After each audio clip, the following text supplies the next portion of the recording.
Hi, I'm Courtney Kalai, and I recently went to Olmsted Falls High School to talk to their GSA group, which is Gay Straight Alliance, about feminism and how it plays a role in LGBTQ history. The reason why I did this was because, my first day of silence there went really badly. I got harassed and picked on, and you could just imagine. And so my friend came up to me, her name is Stephanie Dudley, and she said, my day of silence went bad too. We should start a GSA group in this high school. And so I really loved that idea. And so we tried to come up with this group, the Gay Straight Alliance at Olmsted Falls, in about 2011. Our school did not like that, and it was difficult to start a group that goes against social norms, as you all can imagine. But now I come back a few years later, and I'm really excited to see how this group has grown. And needless to say, I'm now a feminist. I was not expecting that outcome. And however, I became disappointed that I didn't learn about this stuff earlier on, like in high school. It would have been really awesome if I had known, some of the things I do now, but I guess I can't go back and change that. However, that's why I'm here for you guys, is because I want you guys to be educated. I'm not here to convert any of you, but just listen to me, and I'm glad you guys are here. So thank you for having me, by the way. And so what I first talked to them about was the stereotypical feminist, and so how they're all angry, and they hate sex, and they're all pro-choice, and they all burn their bras, they're all lesbians, and they hate men. And of course I went through each of those and told them and explained to them why these were stereotypes. Feminism is for everybody, including men. And I'm glad to see some are here. Yeah, okay. My horse. That's okay. I wish more came, because that's like one of the other reasons why I'm here, is because I'm here to debunk myths about feminists. Okay, first off, what is feminism? And this is a famous quote from an author and feminist. Her name is Bell Hooks.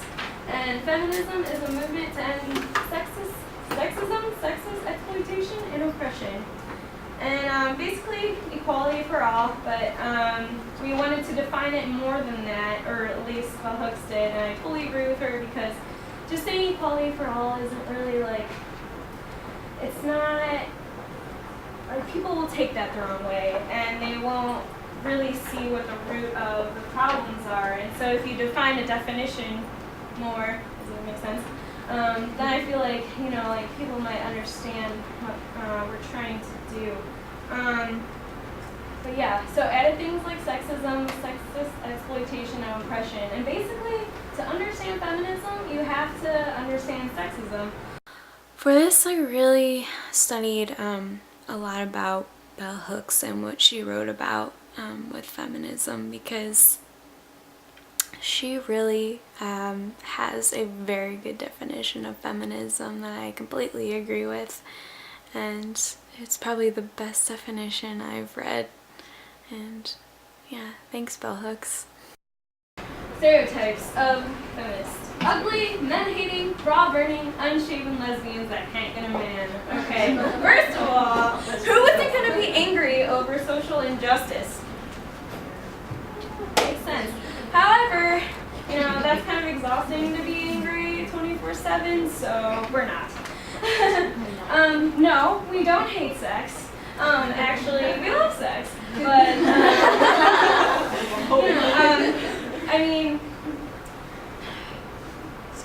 it's more like breaking the double standard, and especially trying to make birth control more available, and about sexual freedom and things like that. Men can't be feminists. Of course they can be feminists. Have you ever seen the shirt of Obama saying, what does it say? This is what a feminist looks like? Yeah, okay.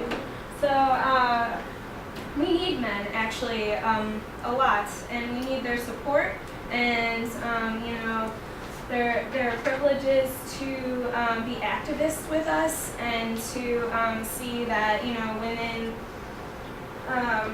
are unequal, and that the other day, actually, I was talking to a guy, and he was like, well, I don't have anything to do with feminists and feminism and all that, so good for you on that presentation you're doing. I'm like, well, you should, because have you ever been called a sissy? Have you ever been called, wow, you play like a girl, or you grow like a girl, or have you ever felt like kind of under the water because like you don't feel like your body is good enough, like you're not built and tough and strong and masculine?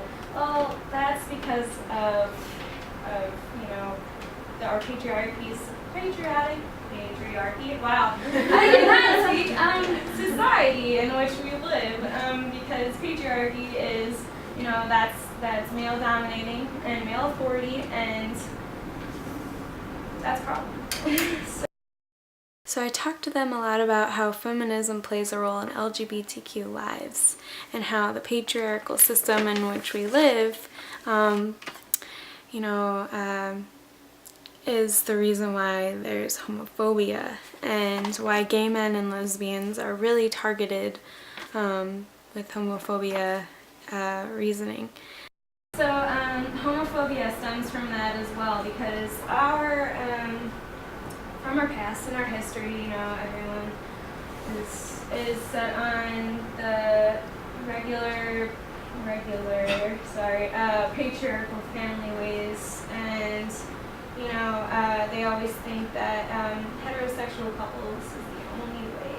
So that obviously is questioning why gay men and why lesbians, you know, why do they get picked on and things like that. So, well, first, gay men, they are viewed as lowering themselves, I guess you could say, lowering their standards to a woman's standards, and that is unequal, and so that's why narrow-minded people are homophobic.